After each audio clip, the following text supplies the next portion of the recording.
My name is Rachel, and I'm 34 years old. The day my parents told me my dying son wasn't worth investing in, something inside me shattered. They had no problem spending $250,000 on my sister's fairy tale wedding, imported flowers, designer dresses, champagne fountains, but when I begged them for help to save my 7-year-old's life, they called it a bad investment. I never imagined that strangers on the internet would show more love to my child than his own grandparents, or that the family who flaunted their wealth would one day stand at my door with nothing but a suitcase and desperation. What happened next taught me that sometimes the cruelest lesson you can give someone is showing them the grace they never showed you. If you're watching this, let me know in the comments if you've ever had a moment that made you stop seeking approval from people who never wanted to give it, and like and subscribe for more stories. Every beep of a hospital monitor feels like a countdown. I've learned to measure my life in heartbeats now, not my own but Ethan's. Each steady rhythm from the machine beside his bed is a small victory, a temporary promise that we'll have another day together. But lately, those beeps have been growing irregular, like a song losing its tune. My name is Rachel, and I'm 34 years old. Most days, I feel twice that age. The mirror in the hospital bathroom shows dark circles under my eyes that no amount of concealer can hide anymore, and my hands shake from too much coffee and not enough sleep. I work 2 jobs, hospital receptionist during the day, grocery cashier at night.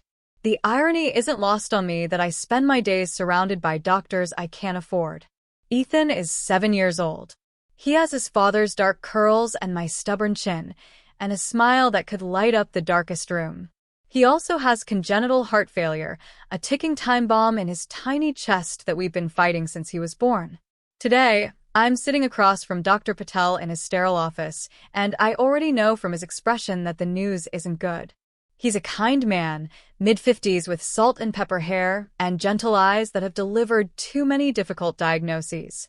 He folds his hands on the desk between us, and I brace myself. Rachel, I'm not going to sugarcoat this, he begins, his voice calm but firm. Ethan's condition has deteriorated significantly over the past 2 months. The medication isn't managing the symptoms anymore. His heart is working at 30% capacity. My throat tightens. What does that mean? It means he needs surgery. Soon. We're looking at a complete valve replacement and repair to the left ventricle. He slides a folder across the desk. The procedure is complex, but it's his best chance at a normal life. I open the folder with trembling fingers. Numbers swim before my eyes. $82,000. Maybe 90, depending on complications. My insurance, the bare minimum plan I can barely afford, covers less than half. How soon? My voice sounds hollow. Ideally, within the next 2 months. Rachel, I know this is overwhelming. I'll find a way. The words come out automatically, a mother's reflex. But inside, I'm drowning. Dr. Patel's expression softens. There are payment plans, foundations we can reach out to. You don't have to do this alone. But I do. I always have. That night, after my shift at the grocery store ends at 11, I sit in my car in the empty parking lot, staring at my phone. The screen glows in the darkness, showing my parents' contact information. My finger hovers over the call button for a full minute before I finally press it. It rings 4 times. I'm about to hang up when my mother's voice answers, clipped and slightly annoyed. Rachel, do you know what time it is? Mom, I'm sorry.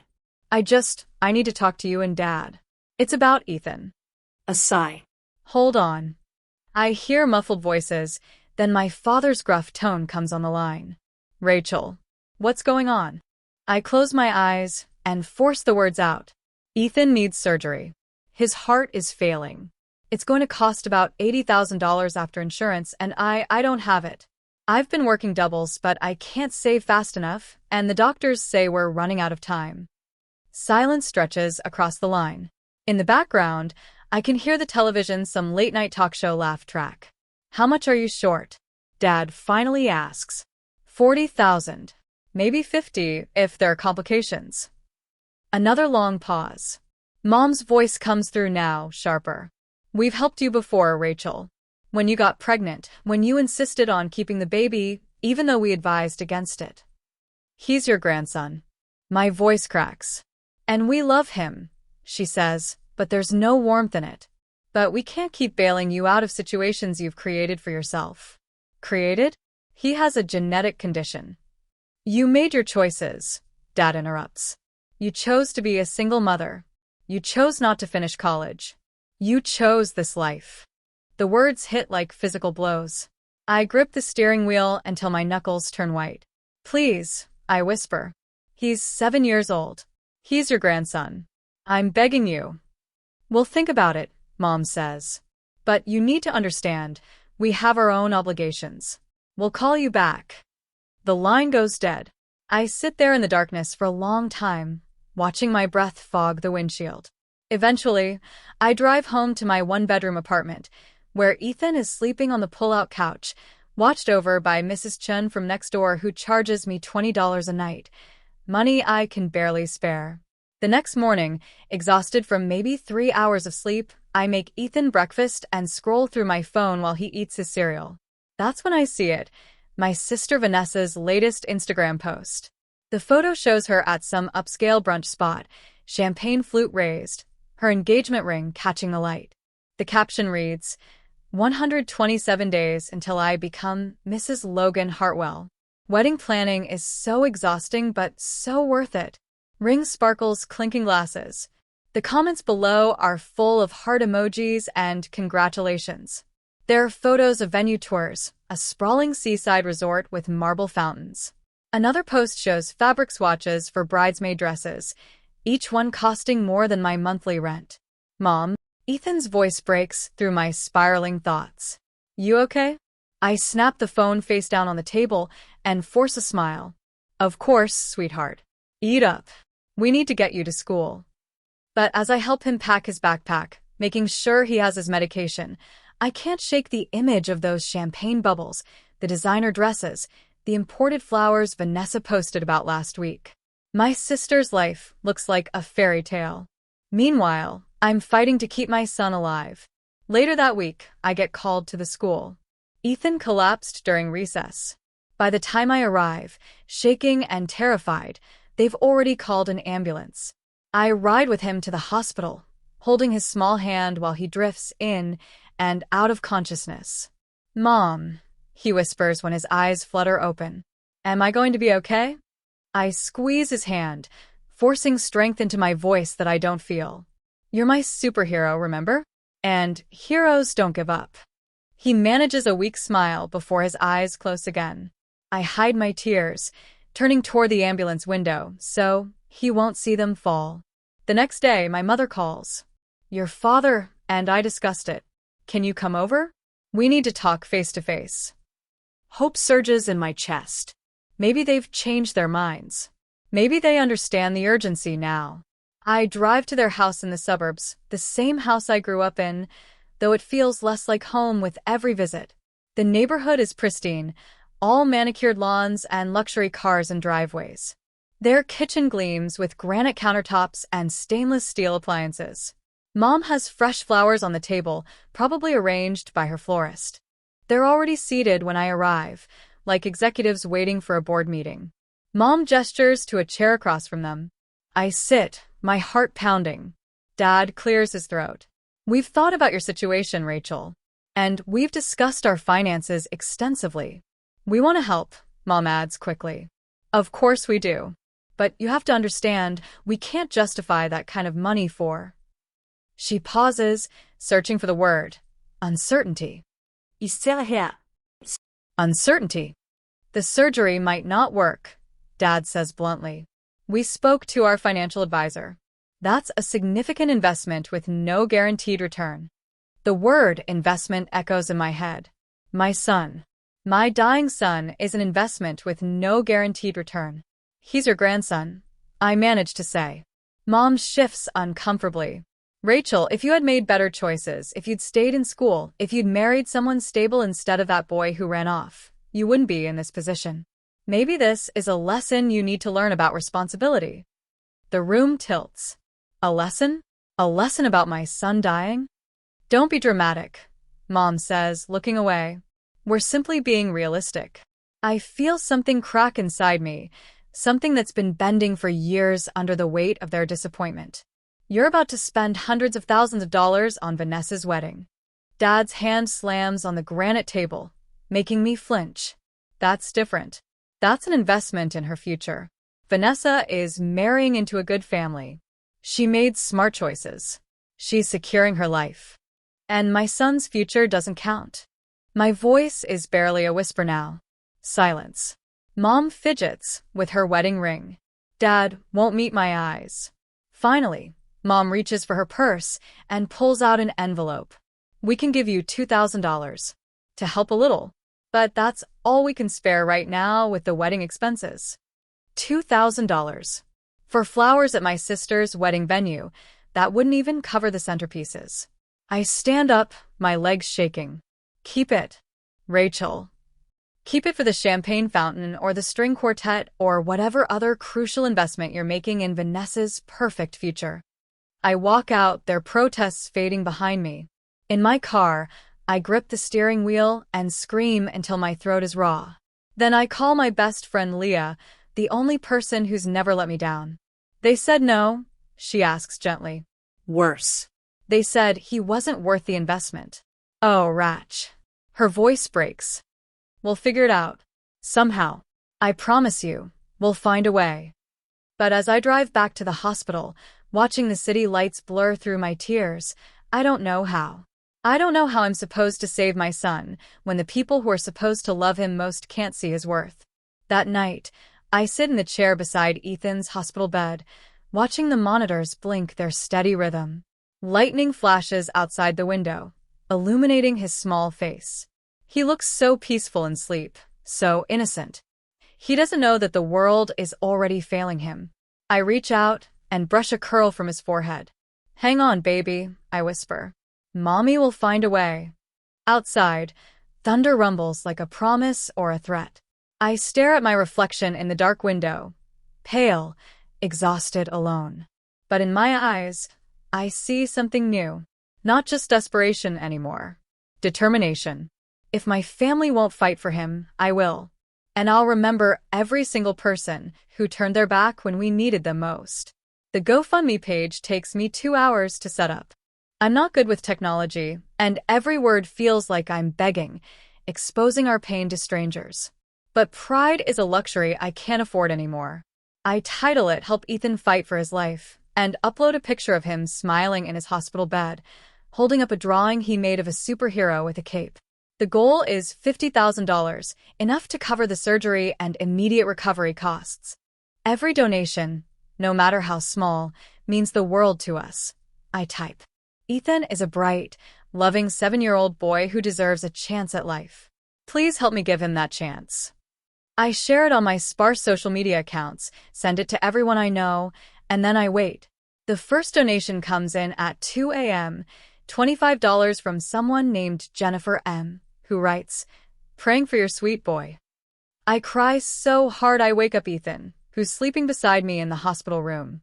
He asks if I'm okay, and I tell him yes. These are happy tears.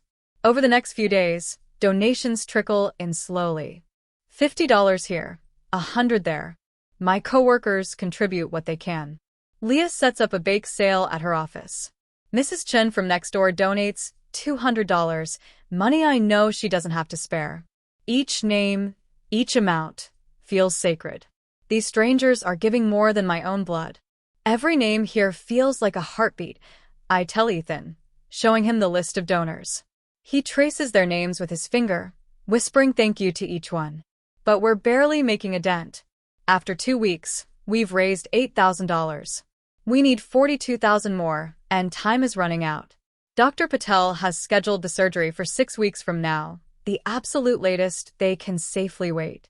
Then, at work one day, my coworker Maya pulls me aside during my break. She looks uncomfortable, fidgeting with her coffee cup. Rachel, I wanted to tell you something. I probably shouldn't, but I feel like you should know. She glances around the empty break room. Your sister's been posting about her wedding. A lot. And people are talking. My stomach drops.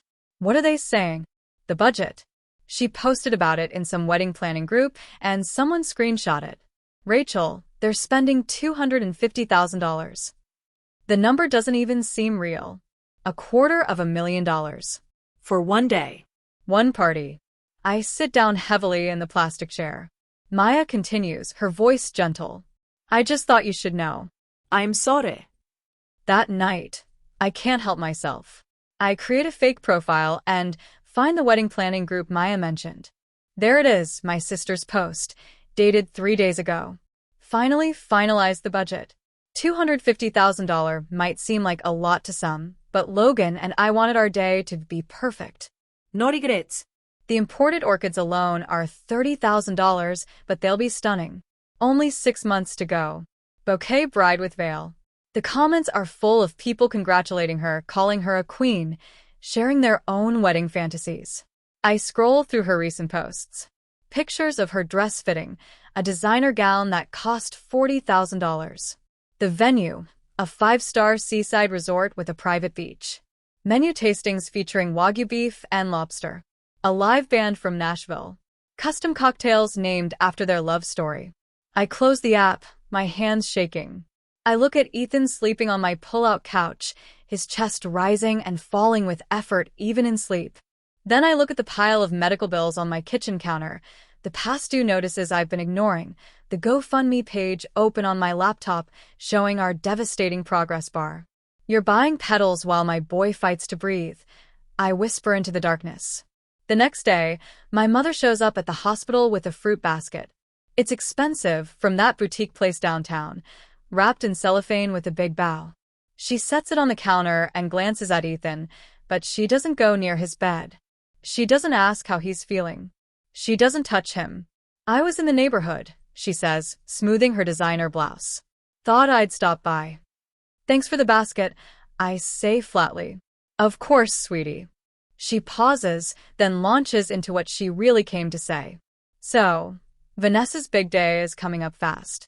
Just 6 months now. We're finalizing the seating chart this weekend. You'll be there, right? It's important to her. And family photos matter so much. I stare at her in disbelief. My son is dying in a hospital bed 3 feet away from us, and she's talking about seating charts. I don't know if I can make it, Mom. Her expression tightens. Rachel, she's your sister. This is the most important day of her life. And this is life or death for your grandson. She glances at Ethan, uncomfortable, then back at me. Well, the wedding is in 6 months. Surely things will be resolved by then. One way or another. One way or another. As if whether my son lives or dies is just a scheduling concern. We'll see, I say, my voice hollow. After she leaves, I sit beside Ethan's bed and cry silently, my face buried in my hands. His small fingers find mine. Don't be sad, Mommy, he whispers. Grandma's just excited about the wedding. Weddings make people happy. If only he knew that his life was worth less to them than imported flowers. The following week, I try one last avenue, a medical loan. I spend my lunch break at the bank, filling out applications, providing pay stubs from both jobs, bank statements showing my pathetic balance. The loan officer is sympathetic but realistic. With your income and current debt-to-income ratio, I'm afraid we can't approve a loan of this size, she says gently. You'd need a cosigner with significant assets, or... I understand. I cut her off. There's no point asking my parents. We both know what they'd say. The rejection letter arrives 2 days later.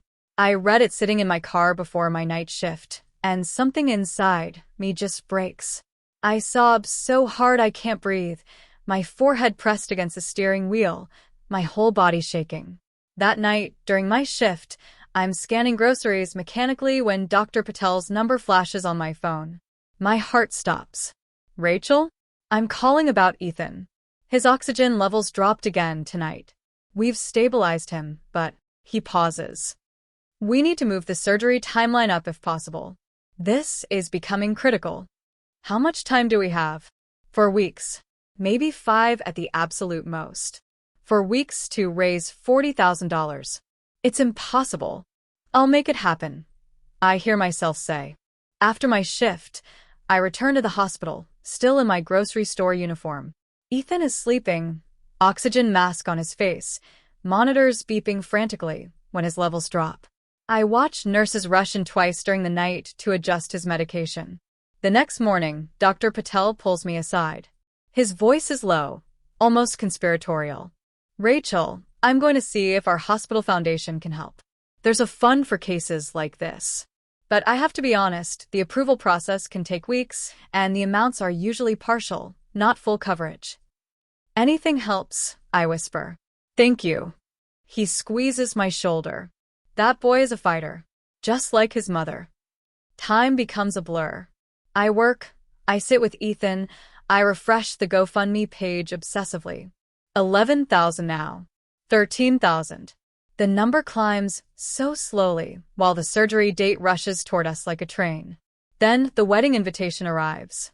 It comes in an oversized ivory envelope with gold lettering, my name written in elaborate calligraphy. Inside, the card is embossed, heavy stock paper that probably cost $5 per invite. Together with their families, Vanessa Marie Thompson and Logan James Hartwell request the honor of your presence. The venue is listed. The seaside resort I've seen in 100 Instagram posts. Black tie optional. RSVP by March 1st. A separate card lists the gift registry, Tiffany & Company, Williams-Sonoma, Restoration Hardware. I'm about to throw it away when Ethan sees it from his hospital bed. What's that, Mom? Is it pretty? I show him. His eyes light up despite his exhaustion. Wow. Aunt Vanessa must be so happy. You should go, Mom. Grandma says weddings make people happy. How can I explain to him that while his aunt plans her perfect day, his grandparents have written him off as a bad investment? Maybe, I say softly. We'll see how you're feeling. 3 weeks before the surgery, against my better judgment, I decide to attend the wedding. Maybe it's morbid curiosity. Maybe it's a last desperate hope that seeing me there, seeing how much I'm struggling, will wake something human in my family. Or maybe I just need to witness the excess firsthand, to fuel the anger that's keeping me upright. Leah loans me a simple blue dress. I can't afford a gift from the registry, so I show up empty-handed, slipping into the back of the venue like a ghost. The resort is breathtaking.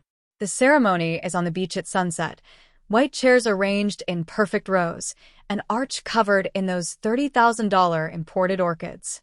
Guests arrive in designer outfits, jewelry glinting. I see my parents near the front, my mother in a beaded gown, my father in a tuxedo. They look proud, glowing.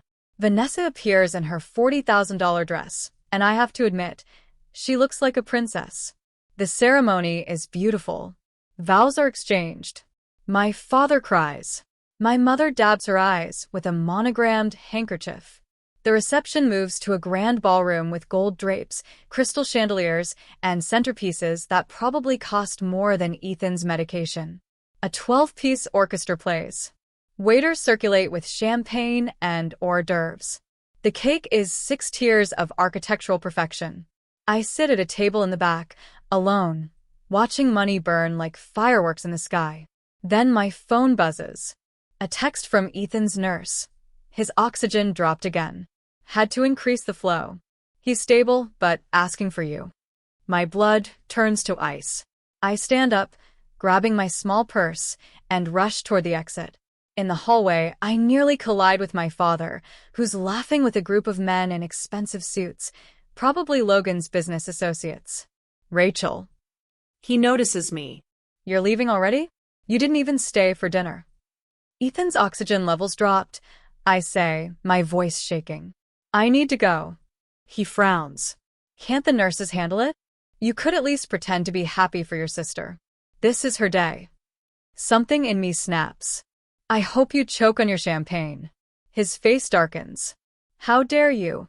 But I'm already running, tears streaming down my face, my cheap heels clicking on marble floors. I hear gasps behind me, my mother's voice calling my name, but I don't stop. I drive home in the dark, my vision blurred with tears, my hands gripping the wheel so tight they ache. I nearly run a red light. A horn blares. I pull over in a parking lot and scream until my throat is raw. Leah finds me there an hour later. She got my frantic text and drove straight over. She helps me out of the car, takes me back to the hospital, where I fall asleep in the chair beside Ethan's bed, still wearing the blue dress, mascara streaked down my face. When I wake up, Ethan is watching me. His small hand reaches for mine. "Mom," he whispers, his voice weak. "If I don't wake up one day, don't cry, okay? I don't want you to be sad." My heart shatters into a million pieces. I grip his hand so tight, shaking my head. "Don't say that. Don't ever say that. You're going to wake up every day for the next 100 years, you hear me? You promised me you'd never give up." "I promise," he whispers. "I'm sorry. You have nothing to be sorry for, baby. Nothing. You're the bravest person I've ever known." He smiles weakly and closes his eyes. I watch his chest rise and fall, counting each breath like prayer beads, begging the God I'm not sure I believe in anymore to let us have just a little more time. Outside the window, the city glitters with light and life and people celebrating in expensive dresses and tuxedos, toasting to futures that seem guaranteed. And here we are, my son and I, fighting for every heartbeat in a room that smells like antiseptic and fear. The wedding photos start appearing online the next day. Vanessa looks radiant. My parents beam in every shot. There's a photo of the cake cutting, the first dance, fireworks exploding over the ocean. I close my phone and make a decision. If my family won't fight for Ethan, the world will have to know why. 3 days after the wedding, I wake up to a notification that makes my heart stop. GoFundMe. New donation, $10,000. I blink at my phone screen, certain I'm misreading it. $10,000. From a single donor. The name listed is simply, "A friend who knows." My hands shake as I open the message attached to the donation. Some battles shouldn't be fought alone. Keep fighting for him. I immediately send a message through the platform. "Please, who are you? I need to thank you properly. This means everything to us." No response comes. I refresh the page over and over throughout the day, waiting for a reply that never arrives. Leah suggests it might be someone from the hospital, maybe a wealthy patient who heard our story. Dr. Patel denies knowing anything about it. The mystery donor remains silent. But the money is real. $23,000 now. We're nearly halfway there. For the first time in months, I let myself feel something dangerous. Hope. A week later, Leah calls me at work, her voice urgent. "Rachel, you need to see this. I'm sending you a link." The article appears on my phone screen. Local tech CEO under investigation for financial fraud. The CEO's name is Logan Hartwell. My brother-in-law. Vanessa's perfect husband of exactly 12 days. I read through the article with growing disbelief. Federal investigators are looking into Logan's company for misappropriating investor funds, falsifying financial statements, and running what appears to be a sophisticated embezzlement scheme. The article estimates the fraud at over $5 million. "Oh my God," I whisper. Leah's voice is grim. "That wedding? That $250,000 fairy tale? It was probably built on stolen money." I think about my parents' investment in Vanessa's future. About their financial advisor telling them Ethan wasn't worth the risk. They bet everything on the wrong horse, and they don't even know it yet. I should feel vindicated. Instead, I just feel tired. That night, the hospital erupts into chaos. I'm dozing in the chair beside Ethan's bed when alarms start screaming. His heart rate spikes on the monitor, 180, 190, 200 beats per minute. His small body convulses. "Ethan," I scream, lurching to my feet. Nurses flood into the room. Dr. Patel appears, barking orders. Someone pulls me back as they swarm around my son. "We need to intubate. Get the crash cart." Starting compressions. The world tilts. I watch them perform CPR on my baby, his little chest compressing under their hands, and I can't breathe, can't think, can't do anything but pray to every God I've ever heard of. "Please, please, please." After what feels like hours but is probably only minutes, Dr. Patel steps back. The monitor shows a rhythm again. Erratic but there. Ethan is unconscious, a breathing tube down his throat, but alive. Dr. Patel's face is grave when he pulls me into the hallway. "Rachel, we can't wait any longer. We need to do the surgery this week. Tomorrow, if possible. But we don't have enough. I've spoken with the hospital administration. Between the foundation, your fundraiser, and a payment plan we're willing to arrange, we can make it work. But we're out of time. If we wait, there might not be another chance. I nod, unable to speak. He squeezes my shoulder and walks away. I stand in that sterile hallway, fluorescent lights buzzing overhead, and I make a decision. I pull out my phone and drive to my parents' house at 3 in the morning. The mansion is dark when I arrive. I lean on the doorbell until lights start turning on. My father opens the door in his robe, bleary-eyed and angry. Rachel? What the hell? He almost died tonight. My voice is eerily calm. They had to perform CPR on your grandson. He's 7 years old, and they were doing chest compressions because his heart stopped beating.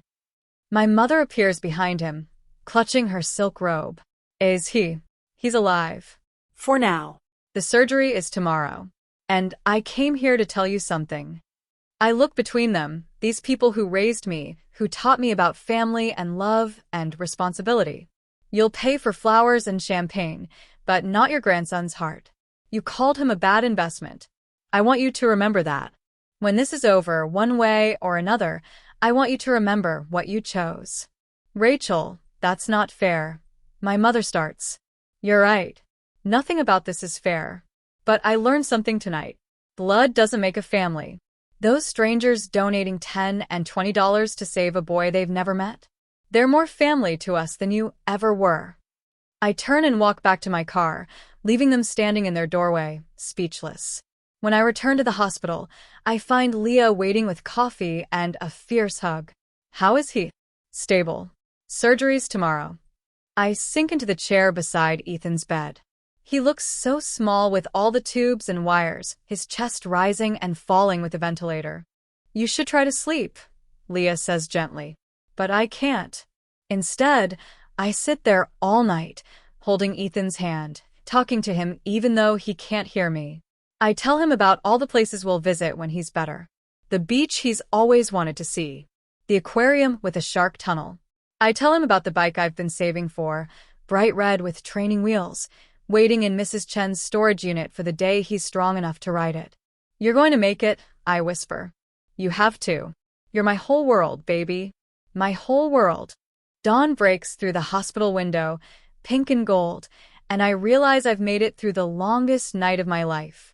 Dr. Patel arrives at 6 a.m., already in his scrubs. Rachel, I need you to sign the consent forms. We're taking him in at 8. My hand shakes as I sign my name over and over. Permission to cut open my son's chest. Permission to stop his heart and restart it. Permission to save his life or lose him forever. When they will him away, I collapse. Leah catches me, and we sink to the floor together, my sobs echoing through the empty hallway. The surgery takes 8 hours. 8 hours of pacing, praying, bargaining with fate. Leah brings me food I can't eat. The waiting room television plays mindless shows I can't focus on. Other families come and go, their own dramas unfolding, but I'm trapped in this moment, this awful space between before and after. At 4:37 p.m., Dr. Patel emerges. He's exhausted, but he's smiling. He made it, Rachel. The surgery was successful. He's in recovery now.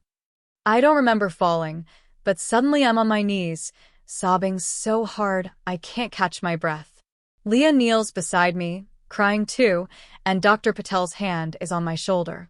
He's going to need time to heal, and there's still a long recovery ahead, he continues. But his heart is strong now. He's going to make it. I can finally breathe. They let me see him an hour later. He's unconscious, pale, with a bandage across his chest and what seems like 100 wires and tubes. But the monitor shows a strong, steady heartbeat. That beautiful, regular rhythm that means life. I press my forehead to his small hand and whisper, "You did it, superhero. You did it." 3 weeks later, a thick envelope arrives at my apartment. Inside is a handwritten note on expensive stationery. Dear Rachel, you don't know me, but I know your story. I was a patient at the hospital where you work, and I've watched you for months, your kindness, your strength, your love for your son. When I heard about Ethan's condition, I wanted to help but knew you wouldn't accept charity directly. So I donated anonymously. But I wanted you to know you're not alone. Not all families are blood. The world needs more mothers like you. Keep believing. Enclosed is a gift for Ethan's post-surgery care and recovery. Use it to give him the childhood he deserves. Paper-clipped to the note is a check for $20,000. I sink onto my couch, the letter trembling in my hands. This stranger, this anonymous angel, has given my son a future. That evening, I frame the letter and hang it in our tiny apartment. Ethan, now home and recovering, asks what it says. I kneel beside him and read it aloud. When I finish, he's quiet for a moment. Then he says, "Mom, when I grow up, I want to help kids like me. Kids whose hearts are broken." I pull him into a gentle hug, careful of his healing chest. You already do, baby. You already do. 6 months pass. Ethan's recovery is slow but steady. The scar on his chest fades from angry red to soft pink. He returns to school part-time, then full-time. His laughter fills our small apartment again. We paint the walls sky blue, for fresh air, he says, and I don't correct him that it's not how it works. Everything feels possible now. I've even managed to reduce my hours at the grocery store, working just one job again. We're still poor, still struggling, but we're together. We're alive.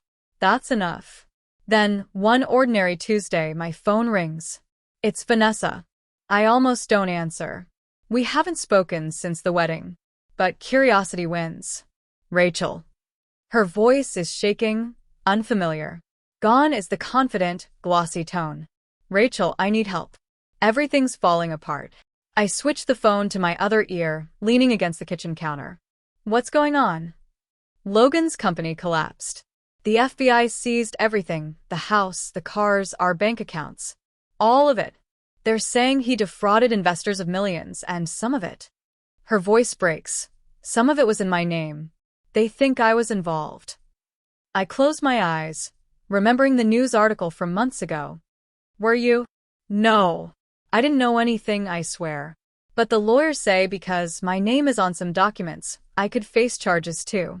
She's crying now, ugly sobs that make her sound young and scared.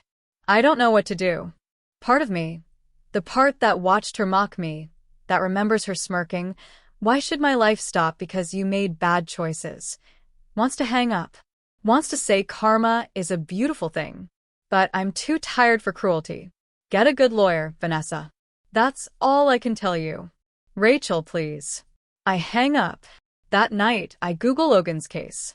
The headlines are brutal. The wedding photos, those perfect, golden images, are now juxtaposed with mugshots and courthouse steps. Comment sections are vicious. The fall from grace is complete and public.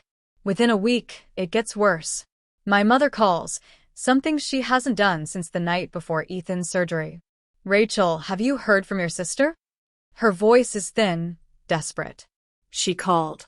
I told her to get a lawyer. They've frozen all of Logan's assets. That includes the money he borrowed from us.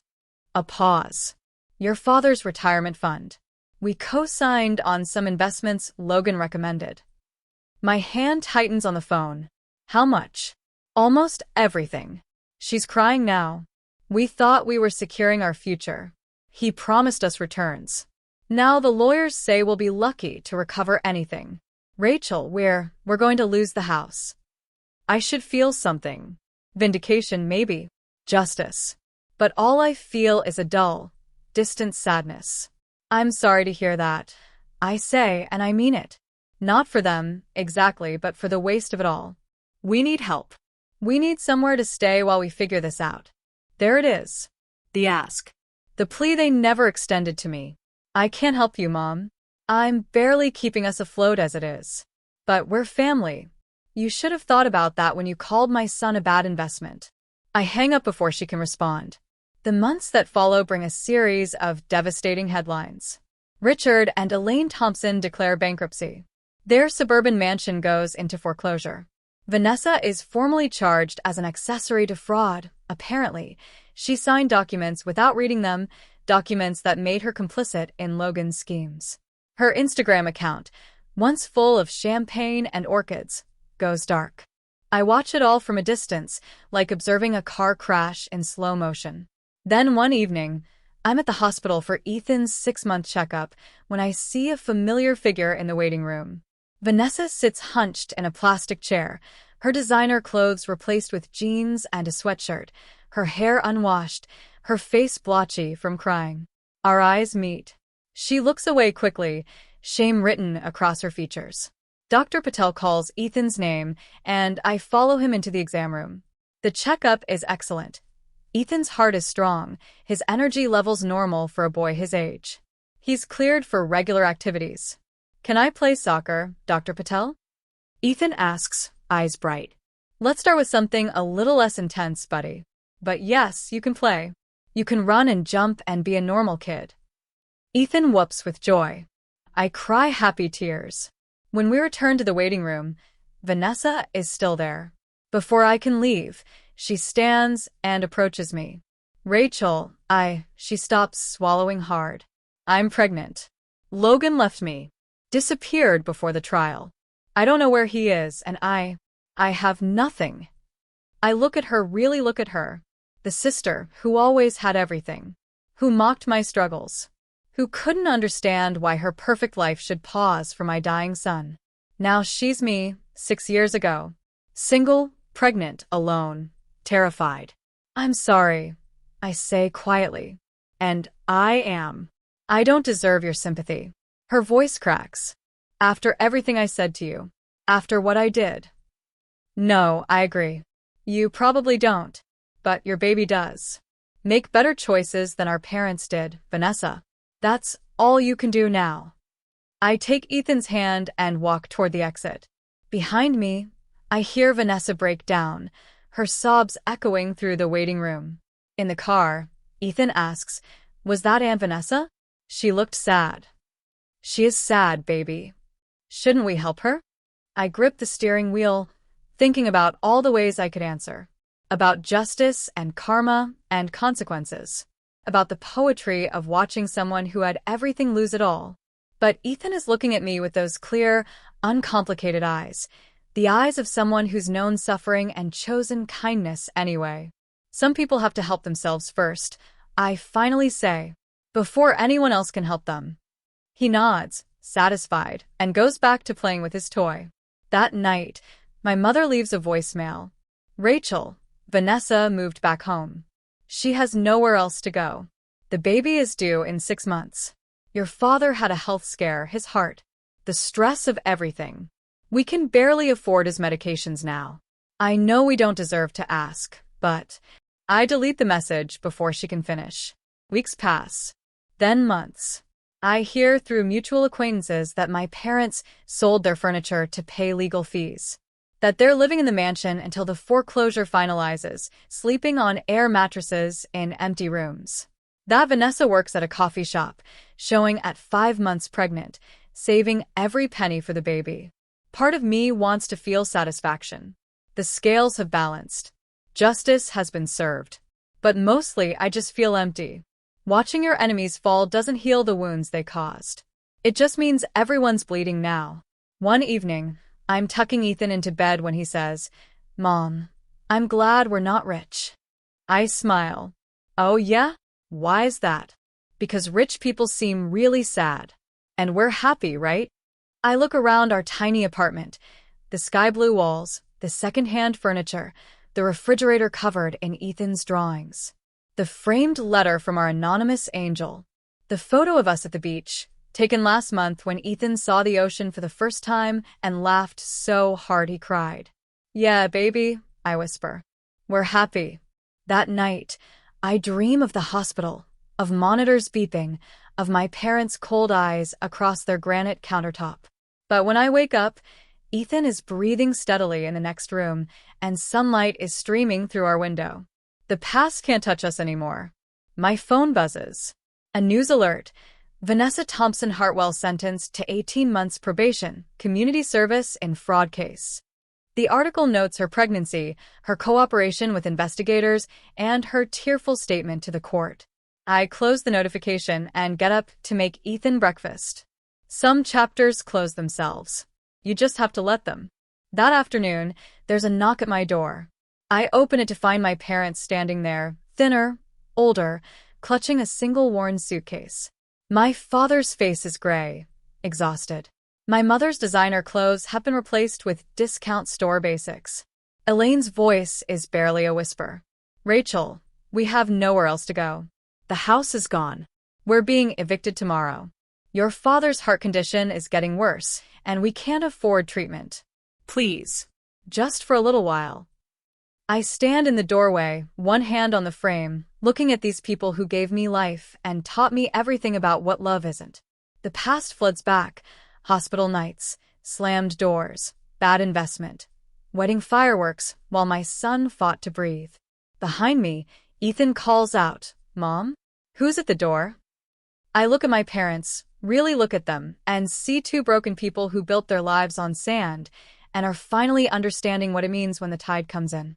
I don't know yet. I call back to Ethan. And I close the door to think. I stand frozen in my doorway, the past and present colliding in my chest like thunder. The hallway light spills over my parents. Richard, grayer and thinner than I remember, his shoulders hunched in defeat. Elaine, without her pearls and designer labels, just a tired woman in discount store clothes. They clutch a single battered suitcase between them. Behind me, Ethan's footsteps pad across the floor. "Mom? Who is it?" I don't turn around. My voice comes out flat, hollow. "No one you need to remember." Elaine flinches at the words. Richard stares at his shoes. "Rachel, please." My mother's voice trembles. "Just for tonight. We have nowhere else. The shelters are full, and with your father's heart condition." His heart condition.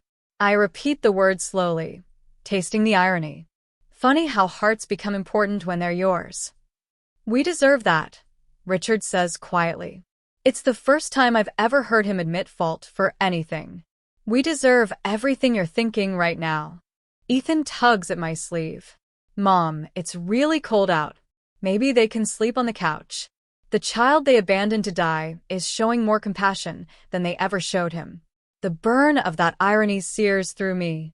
I look down at my son, his clear eyes, his open heart, the scar on his chest hidden beneath his pajamas. He survived because strangers cared more than his own blood.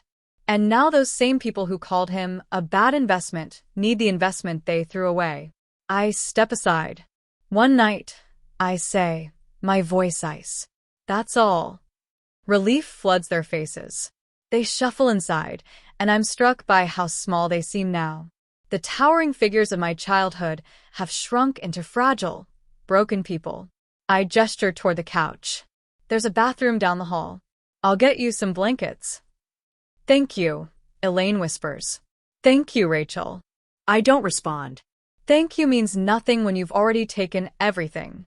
I reheat leftover soup while Elaine sits stiffly at my small kitchen table, her eyes darting around the modest apartment. She takes in the second-hand furniture, the peeling linoleum, the cramped space that's somehow 10 times warmer than her former mansion. "It's small," she murmurs, then catches herself. "But it's cozy. It's home," I say flatly, setting bowls in front of them. Richard says nothing. He eats mechanically, his hands shaking slightly. I notice the tremor, the gray pallor of his skin. His heart condition is real, then. Not just an excuse. Ethan chatters through dinner, oblivious to the tension crackling through the air.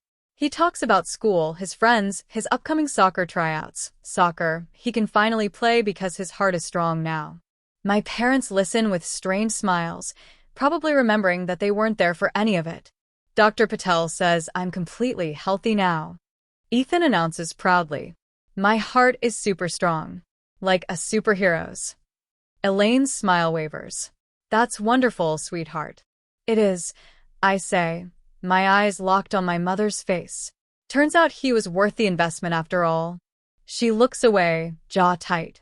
After Ethan goes to bed, I return to find my mother washing dishes, trying to be useful, trying to reclaim some role that feels maternal. I lean against the doorframe and watch her. You used to make me do the dishes, I say quietly. You said it taught responsibility. I remember. Her hands still in the soapy water. Do you remember what else you taught me, Mom? You taught me that love has conditions, that family has a price tag, that some people are worth saving and some aren't. Rachel. I'm not finished. My voice is calm, controlled. You taught me those lessons so well that when Ethan was dying and I begged for help, I already knew what your answer would be. Because I'd never been worth it either, had I? Elaine turns to face me, tears streaming down her face. I was wrong. We were so wrong. If I could go back. But you can't. None of us can. So here we are. She nods, broken, and returns to the dishes. I walk to my bedroom without another word. That night, I can't sleep. I lie in the dark, listening to muffled sounds from the living room, my father's labored breathing, my mother's soft crying. Part of me wants to feel victorious. They're finally understanding what it means to be powerless, to need help that doesn't come. But victory tastes like ash in my mouth. There's no satisfaction in watching people crumble, even people who hurt you. There's just emptiness. Around 2 a.m., I get up for water and find Elaine awake, sitting on the edge of the couch in the darkness. Can't sleep? I ask. She shakes her head.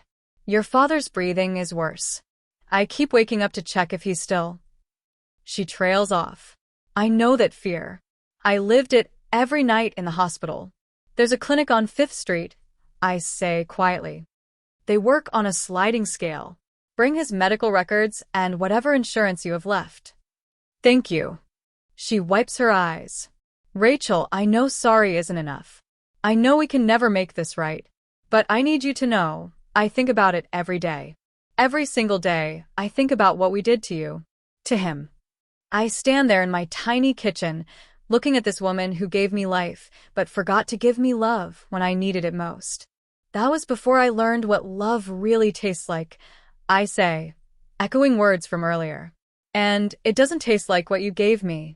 I return to my room before she can respond. Morning comes too quickly. I wake to find Elaine attempting to cook breakfast, my groceries, my kitchen, trying to pretend this is normal. The smell of pancakes fills the apartment. You used to love my pancakes, she says hopefully as I enter. I pour coffee, my movements mechanical. That was before I learned what love really tastes like. The words hang between us. She sets a plate in front of me anyway. I eat in silence while Ethan bounces into the kitchen, delighted by the unexpected breakfast. Richard emerges looking worse than yesterday, his skin ashen, his breathing labored. When he tries to help clear the table, he has to sit down, hand pressed to his chest. Dad. The word slips out before I can stop it. I'm fine, he rasps. Just need a minute. He's not fine. I can see it in every pained breath, every tremor. The irony is almost poetic, his heart failing him the same way he failed Ethan. You need to see a doctor today, I say. Not tomorrow. Today. He nods weakly. We can't afford. The clinic on 5th. They'll work with you. I grab my purse, pulling out $40, money I don't really have to spare. Take this for the copay. Richard stares at the money like it's a lifeline and a rebuke all at once. Slowly, his hand reaches out and takes it. I don't deserve your help, he says, his voice cracking. No, I agree. You don't. But he does. I nod toward Ethan, who's watching us with worried eyes. Because he's learning what it means to be kind even when people don't deserve it. And I won't let your failures destroy his goodness. Richard's face crumples. He covers it with his hands, shoulders shaking. My phone rings. It's my supervisor. I step into the bedroom to answer. Rachel, I hate to ask, but can you cover someone's shift today? It's time and a half. I glance toward the living room where my parents sit like refugees in my home. Time and a half means groceries, medicine, maybe fixing the leak under the sink I've been ignoring. I'll be there in an hour. When I emerge, I tell my parents I have to work. There's food in the fridge. The clinic opens at 9. Make sure Dad goes. Elaine nods gratefully. We'll clean up. Maybe I could help with chores? To earn our stay. The word earn makes me pause. You don't need to earn a roof, Mom. You just need to try living under one without lying to yourselves about who you are. Her eyes drop, ashamed. I kiss Ethan goodbye. He's staying with Mrs. Chin today, and leave them there in my apartment, surrounded by the life I built from the wreckage of their abandonment. At work, I move through my tasks mechanically, my mind elsewhere. During my break, Maya approaches with her phone extended. Rachel, your sister is calling. She's been trying to reach you all morning. I take the phone. What, Vanessa? Mom just called me. The police came to their motel room last night. They're saying Logan forged documents in Dad's name too. The FBI wants to question both of them. Her voice is frantic, pregnant with panic. They think our parents knew about the fraud, that they helped him hide money. I close my eyes. Of course. Of course it gets worse. Did they? I don't know. I don't know anything anymore. She's crying now. Everything's falling apart, Rachel. Everything. And I'm 7 months pregnant with nowhere to go and a criminal record, and breathe, Vanessa. My voice is surprisingly gentle. Just breathe.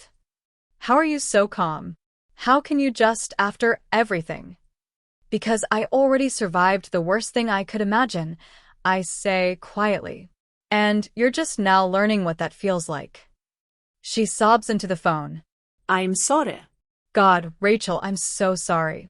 For everything I said, everything I didn't do. I know. And I do.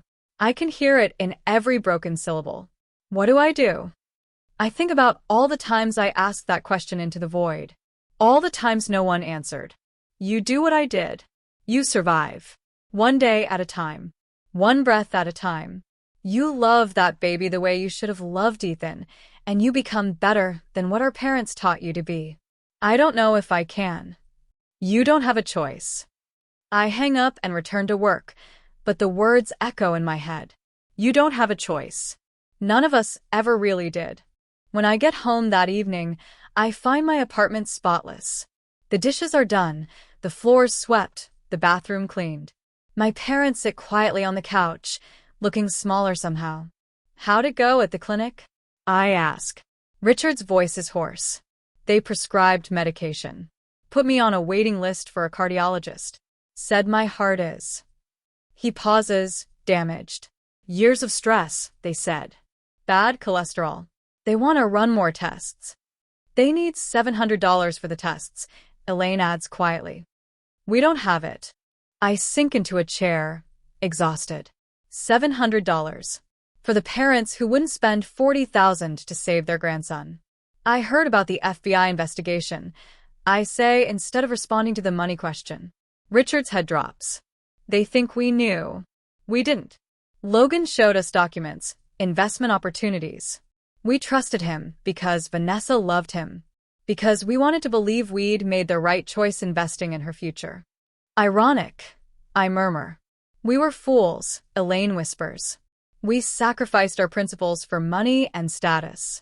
We chose appearances over substance. We chose. Wrong. I finish. You chose wrong. Silence fills the apartment like smoke. That night, I lie awake again, thinking about tests I can't afford and parents who don't deserve help and a son who deserves better than my bitterness. Around midnight, my bedroom door cracks open. Ethan stands there, backlit by the hallway light. Mom, are you awake? Yeah, baby. What's wrong? He climbs into bed beside me, curling into my side. Are Grandma and Grandpa okay? They seem really sad. They're sad, sweetheart. Because they don't have a home? Because they're learning some hard lessons. He's quiet for a moment. The kind of lessons that hurt? Yeah. The worst kind. We should help them, he says simply. Even though they didn't help us. Because that's what good people do, right? I pull him closer, breathing in his little boy smell, shampoo and playground dirt and innocence. Sometimes, baby, it's more complicated than that. But not really, he argues with 7-year-old logic. You either help people or you don't. You taught me that. God, the things children remember. The lessons they hold you to. Go back to bed, sweetheart. We'll figure it out tomorrow. He kisses my cheek and pads back to his room. I lie there in the darkness, wrestling with the ghost of who I used to be and the person I'm trying to become. Morning brings headlines I see on my phone before I've even had coffee. Businessman's in-laws charged in multi-million-dollar fraud scheme. The article features photos of my parents, their old photos from society pages, looking wealthy and confident. Now contrasted with courthouse steps, looking haggard and terrified.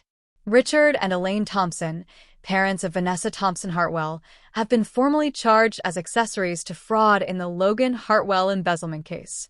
Prosecutors allege the Thompsons knowingly helped Hartwell hide assets and provided false testimony to federal investigators. I scroll through the article, my coffee growing cold. The comment section is vicious.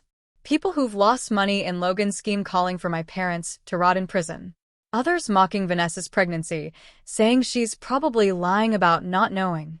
The internet is a coliseum, and my family is being fed to the lions. I should feel something. Vindication, maybe. Justice.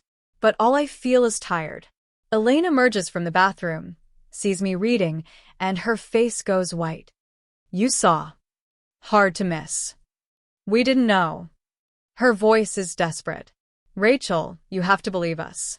Logan showed us papers, told us it was legitimate. I don't care if you knew or not, Mom. I set down my phone. I really don't.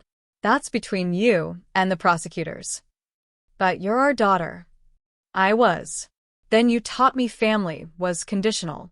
So here's my condition. I'll give you a roof over your heads because my son asked me to. Because he has more heart in his 7-year-old body than you've shown in a lifetime. But don't ask me to believe you, or forgive you, or forget. I'm all out of those. She sinks into a chair, defeated. That afternoon, a detective arrives at my door. He's young, professional, holding a badge and a tired expression. Miss Thompson? I'm Detective Morrison. I need to ask you some questions about your parents. I step outside, closing the door behind me. They're inside. Do you want to take them now? He blinks, surprised by my directness. Not yet. I'm just gathering information. When did they arrive here? 2 nights ago. They said they had nowhere else to go. Have they mentioned anything about Logan Hartwell's business dealings? Any documents, accounts, storage units? No. And I wouldn't tell you if they had. His eyebrows rise. Ma'am, obstruction of justice. I'm not obstructing anything. They haven't told me anything because I haven't asked. What they did or didn't do is their problem, not mine. But I won't throw them to the wolves without cause. Even they deserve due process.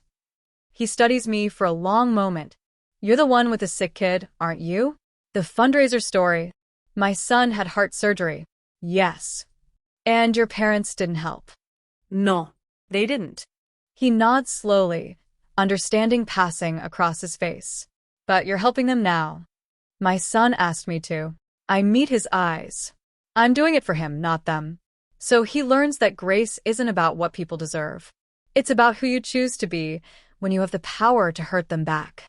Detective Morrison closes his notebook. I'll need to speak with them eventually, but not today. He hands me a card.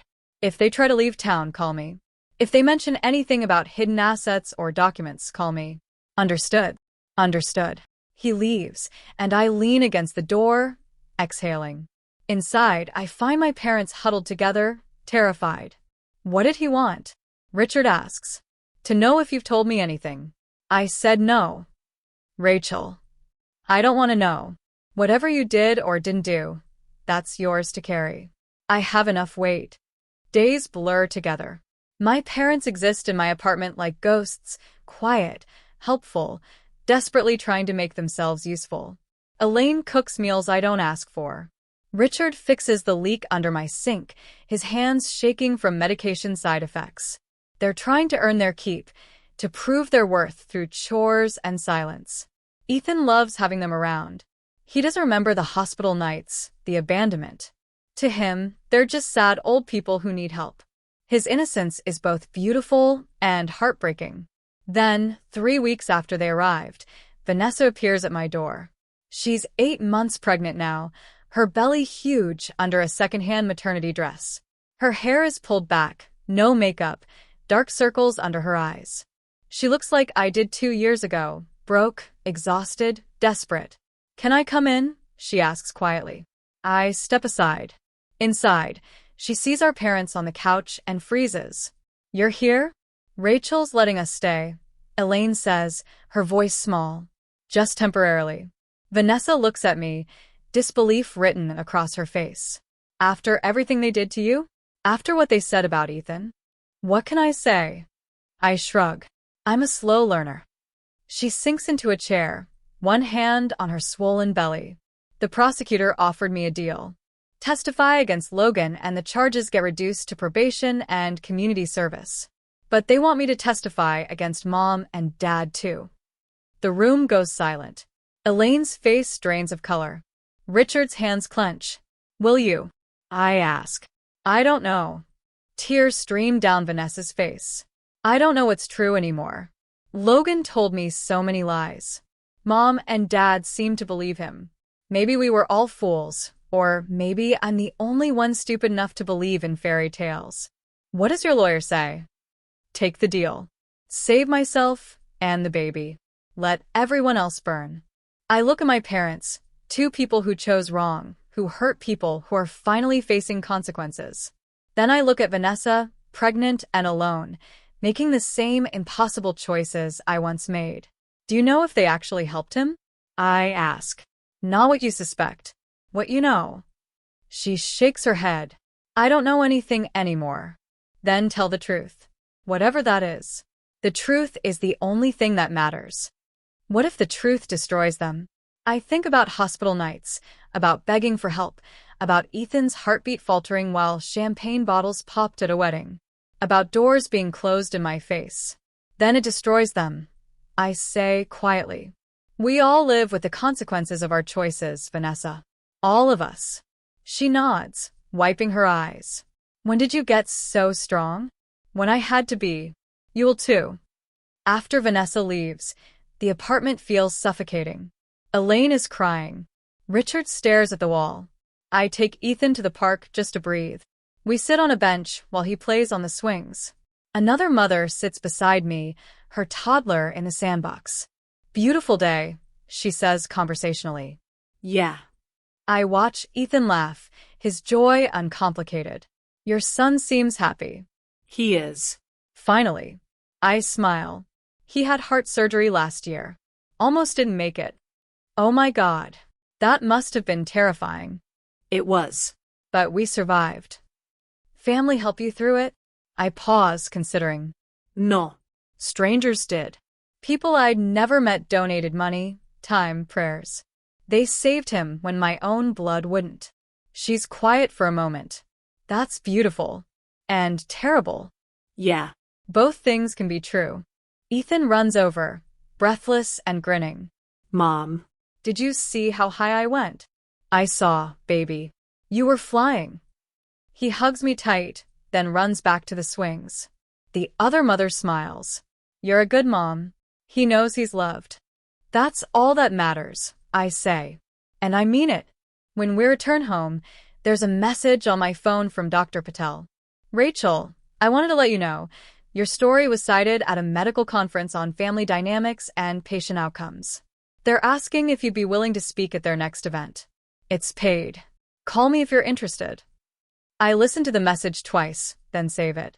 That evening, after Ethan goes to bed, I find my parents in the living room, both of them awake, staring at nothing.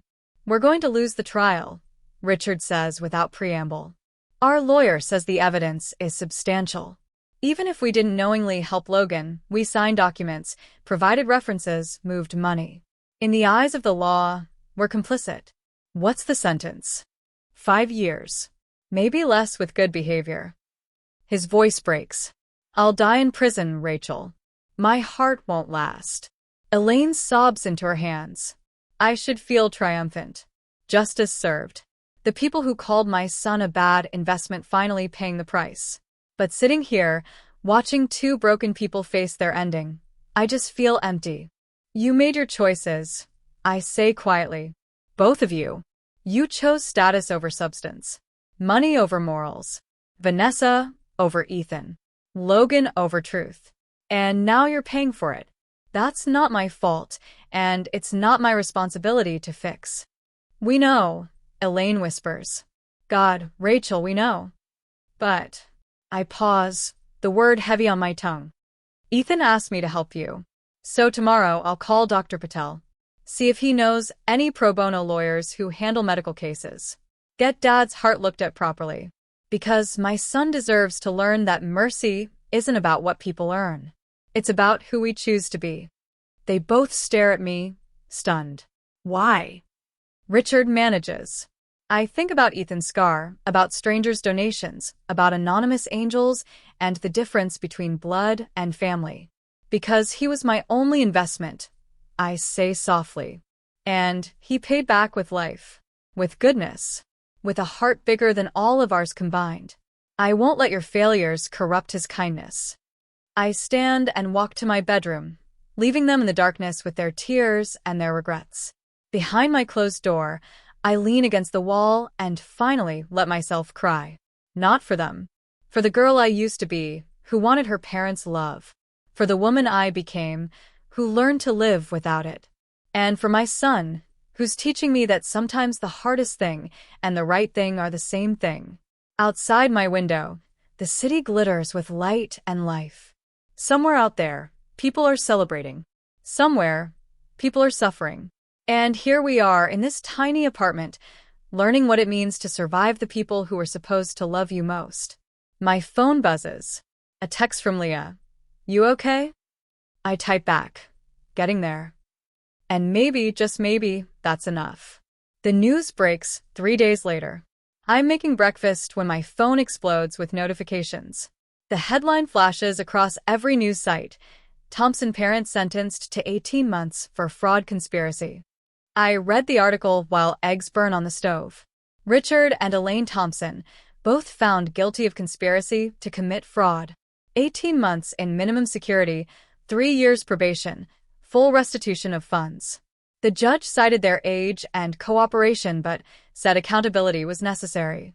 My father's pension, what little remains, will be garnished. My mother's Social Security, too. They'll leave prison with nothing but debt and criminal records. In the living room, I find them already awake, staring at their phones with hollow eyes. You saw, Richard says. It's not a question. I saw. Elaine's hands shake as she sets down her phone. 18 months. They're taking us in next week. We have to surrender ourselves to the federal facility in, her voice breaks. Rachel, your father's heart. He'll never survive 18 months in prison. I turn off the stove, scraping the ruined eggs into the trash. Did the prosecutor know about his condition? Yes. They don't care. The victims lost everything. The judge said we have to face consequences regardless of health issues. I sink into a chair, exhaustion pulling at my bones. What do you want me to say, Mom? I don't know. She looks at me with desperate eyes. That you'll visit? That you'll take care of things while we're gone? That you'll... I'll make sure Dad sees a cardiologist before you surrender. I interrupt. I'll make sure someone's monitoring his condition. Beyond that, I can't promise anything. That's more than we deserve, Richard says quietly. Yes, it is. The next week passes in a blur of doctor's appointments and legal preparations. I use the money from the speaking engagement Dr. Patel arranged, my first paid event where I shared Ethan's story with medical professionals. $3,000 for 2 hours of reliving our worst nightmare. But it means Richard gets to see a proper cardiologist. Dr. Chun, no relation to my neighbor, is a serious woman in her 50s who doesn't mince words. Mr. Thompson, your heart is functioning at 40% capacity.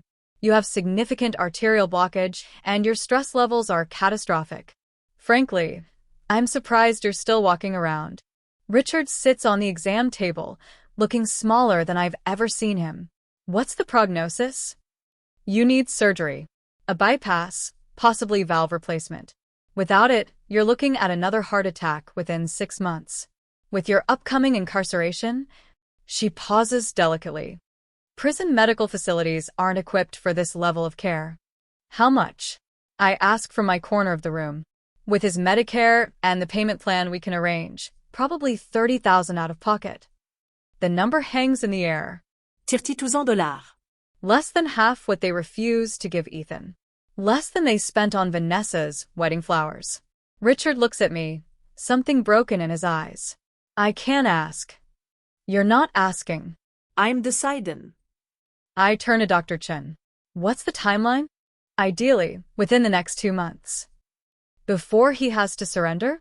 Preferably yes. I make the decision in that sterile exam room, watching my father struggle to breathe, remembering Ethan's monitors beeping their desperate rhythm.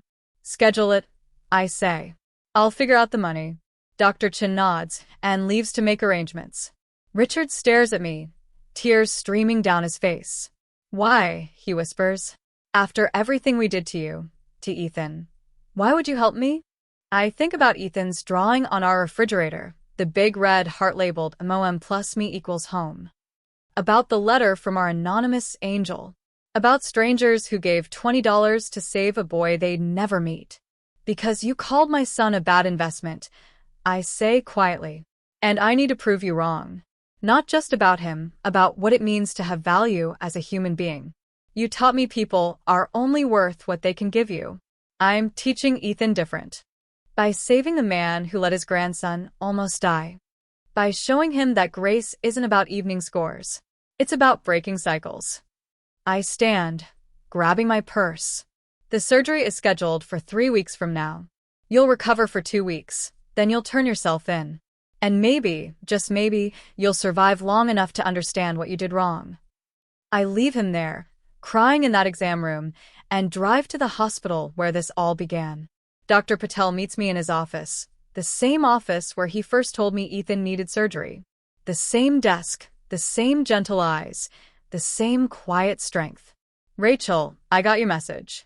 You want to do another speaking engagement? As many as you can book. I need $30,000 in 2 months. He leans back, studying me. For your father's surgery. Yes. The same father who called Ethan a bad investment. The same one. Silence stretches between us. Finally, he leans forward, hands folded. You know, in all my years of medicine, I've seen a lot of families. The good, the bad, the complicated. But I've never seen someone with as much capacity for grace as you have. It doesn't feel like grace. It feels like I'm teaching my son a lesson I'm not sure I believe in. What lesson is that? That people deserve help even when they don't deserve forgiveness. Dr. Patel smiles sadly. That's exactly grace, Rachel. Doing the right thing even when everything in you screams to do otherwise. He pulls up his calendar. I can get you 3 speaking engagements, medical conferences, patient advocacy groups. They pay between $2,000 and $5,000 each. It'll get you close. I'll take them all. Over the next 3 weeks, I tell her story again and again. Hospital conference rooms, university lecture halls, patient advocacy summits. Each time, I stand before strangers and expose our darkest moments, the beeping monitors, the desperate GoFundMe, the family who chose champagne over heartbeats. The audiences gasp, cry, applaud. They tell me I'm inspiring, that I'm strong, that Ethan is lucky to have me. But after each speech, I sit in my car and feel hollow. Because every dollar I earn goes towards saving the man who didn't think my son was worth saving. Ethan notices I'm gone more. He asks why I'm so tired, why I cry in the shower when I think he can't hear. One night, he crawls into bed beside me. Mom, are you okay? Just tired, baby. Is it because of Grandpa's surgery? I'm always surprised by how much he understands. Yeah. It's a lot. But you're helping him anyway. Even though he didn't help me. I'm trying to. He's quiet for a moment, his small hand finding mine in the darkness. I think that makes you a superhero, Mom. Like the real kind. The kind who saves people even when it's hard.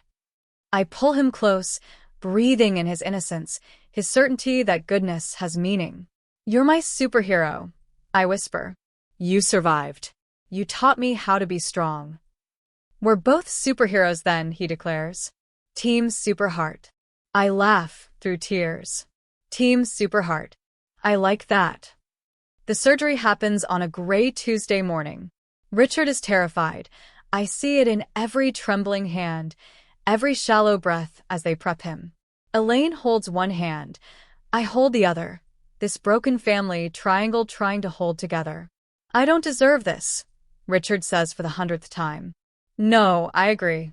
You don't. But Ethan deserves to learn that love isn't transactional. So here we are. They wheel him away, and Elaine and I sit in the waiting room like strangers bound by biology and regret. Why are you really doing this? She asks after an hour of silence. I told you. For Ethan. I don't believe that's all of it. I think about my answer for a long time, watching families come and go, their own dramas unfolding. When Ethan was dying, I finally say, I became someone I didn't recognize. Desperate, angry, bitter. I hated you. I hated Dad. I hated Vanessa. I hated every person who had what I needed and wouldn't share it. I meet her eyes. That hate was eating me alive, Mom. It was poisoning everything good I was trying to build. So, I'm doing this to kill that hate. Not for you, for me. So I can look at my son and know I didn't let your cruelty turn me cruel. She nods slowly, tears sliding down her weathered face. For what it's worth, I'm proud of you. You became everything we couldn't. That's not worth much, I say honestly. But maybe someday it will be. The surgery takes 7 hours. When Dr. Chin emerges, she's smiling. The bypass was successful. He'll need significant recovery time, but his heart is stronger now. Elaine collapses in relief. I just feel tired. Richard wakes up groggy, confused, reaching for my hand. Rachel? You stayed. I stayed. Thank you. His voice is barely a whisper. Thank you for being better than us. I don't respond. There's nothing to say to that. 2 weeks later, Vanessa gives birth to a daughter. She calls me from the hospital, exhausted but joyful. I named her Grace, she says. After what you showed me. Grace Eleanor. I want her to know she came from broken people who are trying to be better. That's a good name, I say softly. Will you come meet her? I hesitate then. Yeah, I'll come. At the hospital, the same hospital where Ethan fought for his life, I hold my niece. She's tiny, perfect, unaware of the chaos she's been born into. Vanessa watches me with cautious hope. I testified, she says quietly. Told them everything I knew. Mom and Dad's lawyer says it might have made things worse for them. You told the truth. That's all any of us can do. Are you angry? No. I'm tired of being angry. It doesn't change anything. We sit in silence. This sister who mocked my struggles now living them. This baby representing possibility and second chances. Rachel, I don't know how to do this alone, Vanessa admits. I don't know how you survived. One day at a time. One breath at a time. You love her more than your pride, more than your comfort, more than anything. And somehow you survive. Will you help me? I know I don't deserve. Stop. I cut her off. Stop saying you don't deserve things. Nobody deserves anything, Vanessa. We just do the best we can with what we have. I'll help you when I can. But I can't be your savior.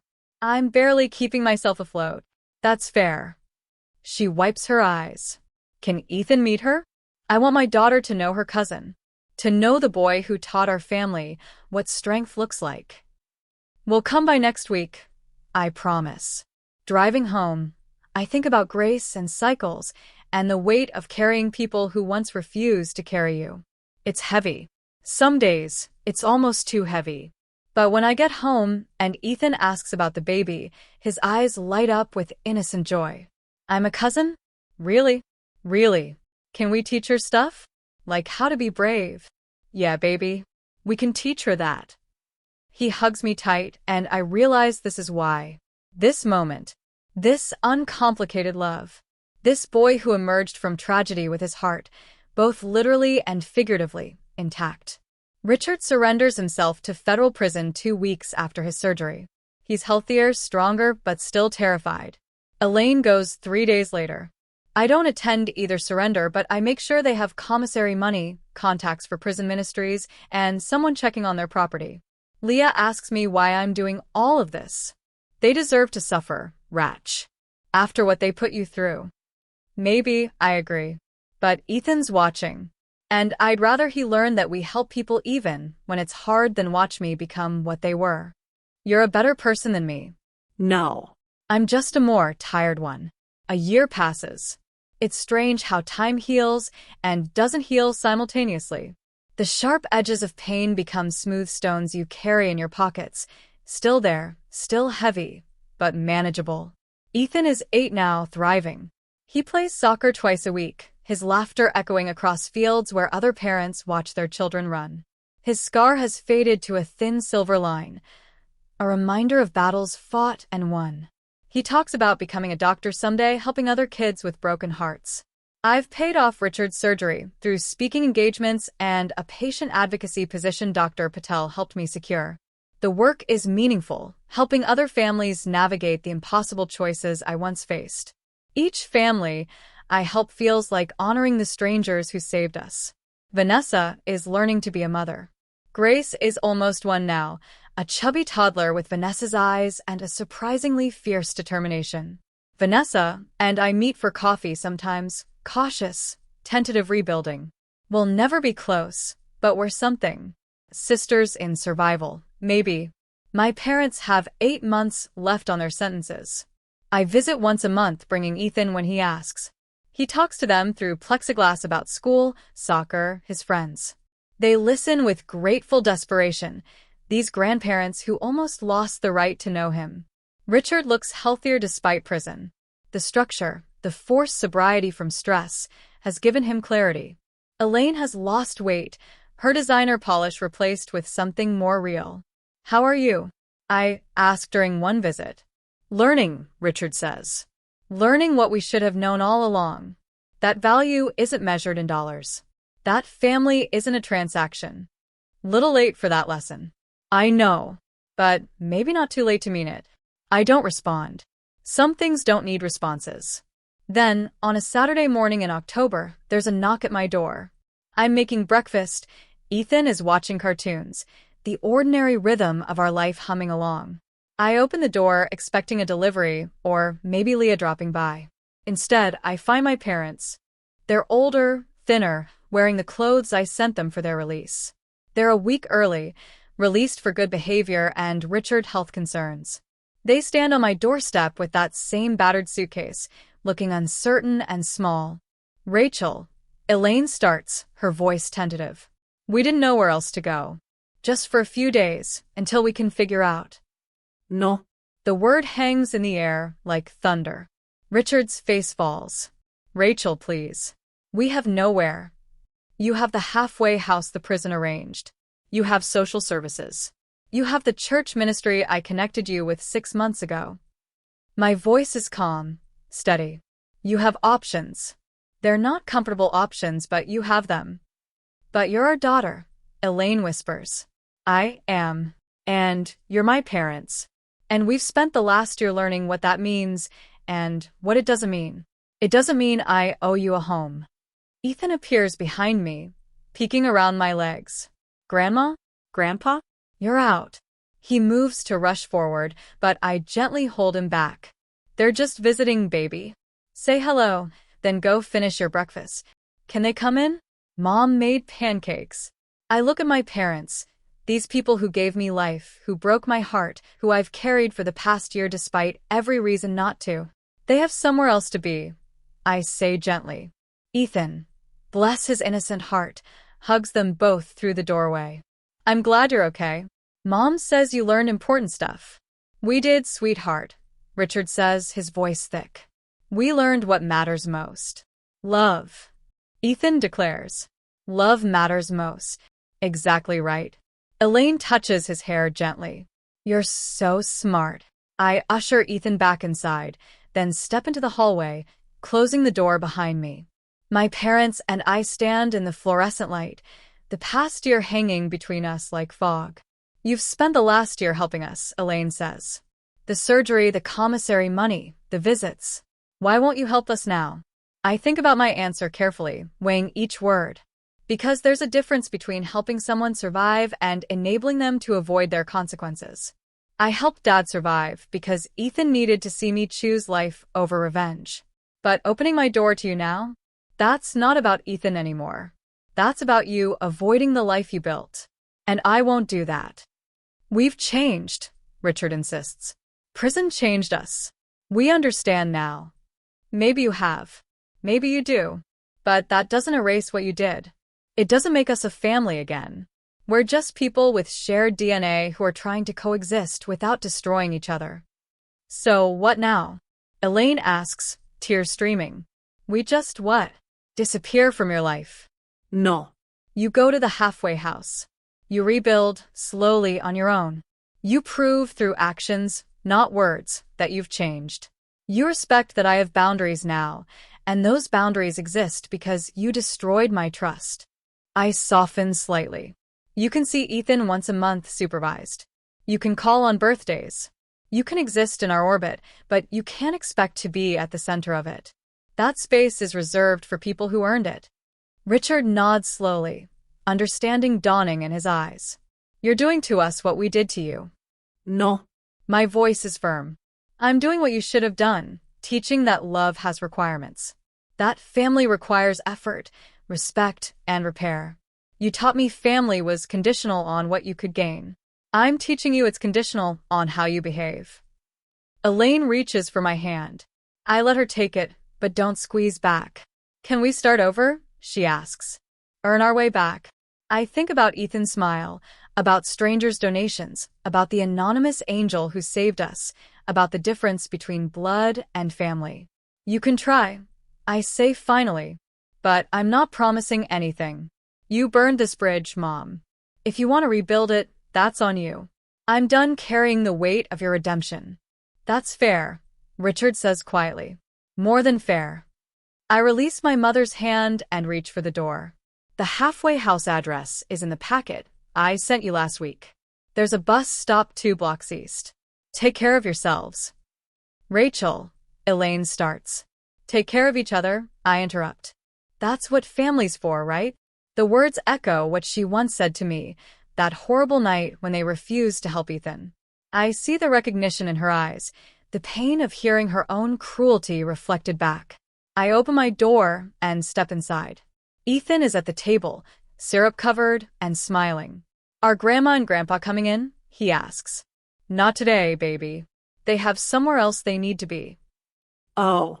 Okay. He returns to his pancakes, unconcerned. His capacity to accept and move on astounds me. I go to the window and watch my parents walk down the hallway, their silhouettes growing smaller. They pause at the elevator, Elaine leaning into Richard, both of them supporting each other. Then the elevator doors close, and they're gone. I lean against the window, forehead pressed to cool glass, and feel something release in my chest. Not forgiveness. I'm not sure I'll ever fully forgive. But release. The burden of their presence, their needs, their brokenness. It's not mine to carry anymore. Ethan comes over and hugs my waist. You okay, Mom? I pick him up, he's getting so big now, almost too heavy to lift, and hold him close. Yeah, baby. I'm okay. Better than okay. Because we're Team Superheart? Because we're Team Superheart. He wiggles down and runs to the refrigerator, pointing at his latest drawing. 2 stick figures, one big and one small, holding hands under a bright sun. Above them, in his careful second-grade handwriting, MOM plus me equals happy. I made it yesterday, he says proudly. Do you like it? I love it. It's perfect. And it is. This small apartment with its second-hand furniture and sky-blue walls. This life built from wreckage and strangers' kindness. This boy with a scar on his chest and a heart full of grace. My phone buzzes, a text from Leah. Coffee later? Want to hear how the parents' visit went? I text back. It went. I'll tell you over coffee. Thanks for being family when blood wasn't.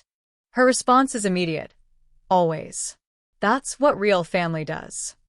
I set down my phone and join Ethan at the table, stealing a bite of his pancakes. He laughs and pushes the plate toward me. We can share, Mom. We always share. Yeah, baby. We do. Outside, the October sun breaks through clouds, casting golden light through our window. Somewhere out there, my parents are navigating their new reality. Somewhere, Vanessa is learning to be a mother. Somewhere, the strangers who saved us are living their lives, unaware of the miracle they created. And here, in this small warm space, my son and I are simply existing, scarred but whole, broke but rich in the ways that matter, alone but never lonely. That evening, I frame Ethan's drawing and hang it next to the letter from our anonymous angel. Two reminders of what saved us, a stranger's grace and a child's love. As I tuck Ethan into bed, he asks, Mom, do you think Grandma and Grandpa will be okay? I think they'll figure it out, like we did. And if they don't, then that's sad, but it's not our responsibility to fix. He thinks about this, his young face serious. But we'll still love them, right? Even if we don't let them live here? Love and boundaries can exist together, baby. You can love someone and still protect yourself from them. Like a superhero's force field? I laugh softly. Exactly like that. He smiles, satisfied, and closes his eyes. Good night, Mom. I love you to the moon and the stars and back. I love you to everywhere and always, sweetheart. I watch him drift to sleep, this miracle child who taught me that survival is just the beginning. That grace is not about what people deserve, but who you choose to be. That sometimes the most powerful thing you can do is close a door gently but firmly and build a life on the other side. In the living room, I sit in the darkness, thinking about the past 2 years. The hospital nights, the GoFundMe donations, the wedding I walked out of, the surgery I funded, the door I just closed. Some doors close so better lives can begin. I whisper the words into the darkness, testing how they feel. They feel like truth, like freedom, like the end of carrying other people's weight, and the beginning of living light. My phone glows with a final notification, a message from the Patient Advocacy Network about a family who needs help navigating their child's heart surgery. Can I call them tomorrow? I respond, yes. I'll call them first thing. Because this is what we do with our pain. We transform it. We use it to light the way for others walking similar paths. We become the strangers who save people because strangers once saved us. I look around my small apartment, this space I've fought so hard to keep, to fill with love, to make safe. Home is not where your blood is. Home is where your heart heals. And mine, at last, is healing. Outside, the city settles into night. Inside, my son dreams of soccer fields and doctors' coats. And I sit in the quiet, finally at peace with the choices I've made, the boundaries I've set, the life I've built from ashes. They spent $250,000 on my sister's wedding and called my son's treatment a bad investment. But they were wrong about everything that mattered. Ethan wasn't an investment. He is priceless. And this life we've built, this messy, imperfect, beautiful life, it's worth more than all their champagne and orchids combined. I smile in the darkness, feeling the weight of the past finally release its grip. Some doors close so better lives can begin. This is my better life beginning. And I'm finally ready for it. If your family refused to save your dying child but then came to you for help years later, could you find it in your heart to choose mercy over revenge? Drop your thoughts in the comments below, hit that like button, and subscribe for more stories about the complicated truth of family, forgiveness, and what it really means to break generational cycles.